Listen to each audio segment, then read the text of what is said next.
In this short video, we will show the use of the menu button at the top right of the graphical user interface.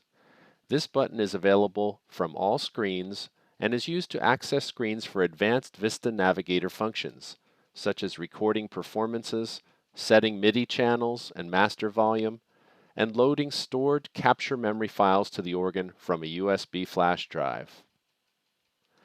Press the menu button to see its available menu options.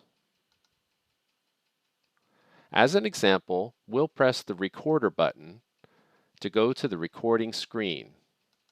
More will be said about recording in a later section of the manual.